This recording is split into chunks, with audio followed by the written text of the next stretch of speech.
Hello good morning सेवा। आज यसो बाहिर थोरै निस्क्यौँ भनेर चाहिँ बाहिरतिर निस्क्या हो। यो विन्टर अब अहिले अमेरिकामा विन्टर चलिरहेको छ एकदम।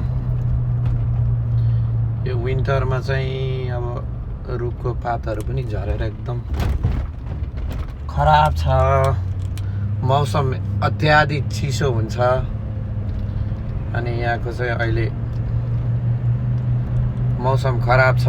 अब रुखहरू यस्तो, यो चाहिँ पुल हो, तल पनि हाइवे छ भनौँ न। यहाँको चाहिँ वातावरण चाहिँ अहिले चाहिँ यस्तो छ पुरै। अब यो साहित्यिक भाषामा भन्नु पर्दाखेरि पुरै उजाट उराट के भन्छ। अब साहित्यिक कवि क्षेत्रको मान्छे परिएन रहे पनि यसो 2-4 शब्द खर्च गरिदिउँ भनेर गरेको। अनि एकदम वेदर यस्तो छ। वेदर त यस्तो त अब हुन्छ नै विन्टरमा, तर यसपालि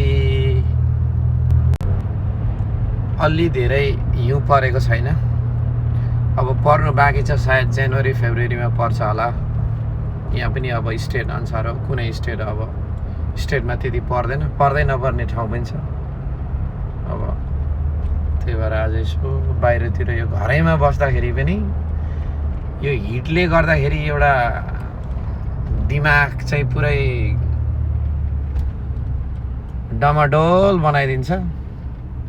अनि त्यही भएर यसो बाहिर निस्किनु पर्यो भनेर।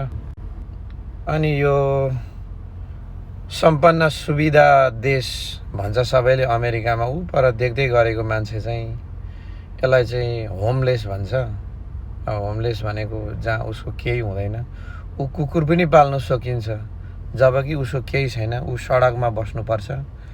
यो चाहिँ अमेरिका भन्दामा चाहिँ यहाँ चाहिँ स्वर्गै छ भन्ने चाहिँ होइन।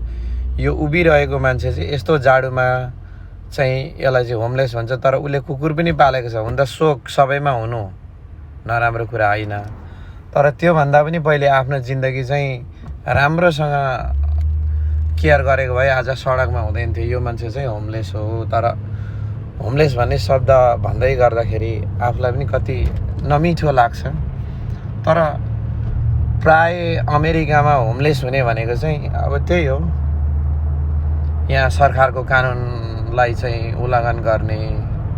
अब त्यसलाई ठ्याक्कै भन्दा कुन शब्दमा भन्दाखेरि चाहिँ यसको स्पष्टीकरण मिल्छ त्यो थाहा भएन।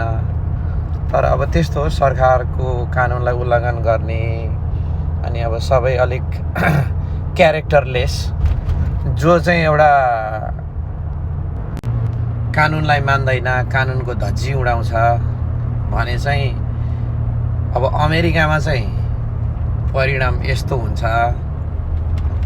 बाहिर बस्नुपर्ने हुन्छ, कागजपत्रहरू सरकारले लगिदिन्छ, त्यसको केही भ्यालु हुँदैन, कहीँ काम पाइँदैन, सडकमा मागेर खानुपर्ने हुन्छ।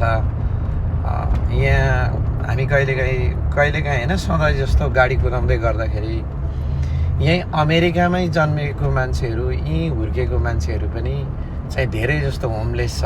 अनि त्यो सम्झिँदा कहिलेकाहीँ लाग्छ कि मान्छे चाहिँ के हो भने चेतना चाहिँ हुनुपर्छ।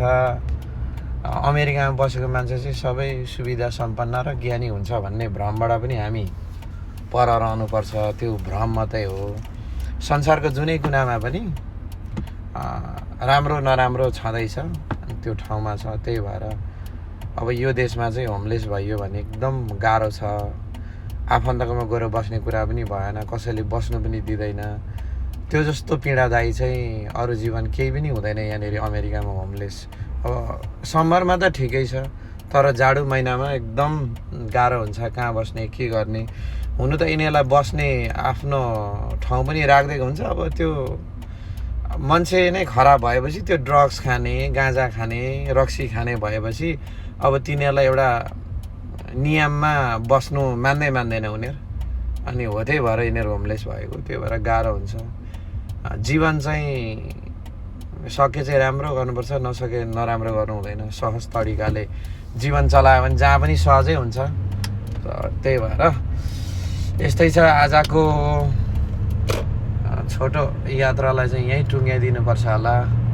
फेरि अर्को सानो भेटमा भेट गर्नुपर्छ होला। ल हस्, थ्याङ्क यू, बाई बाई।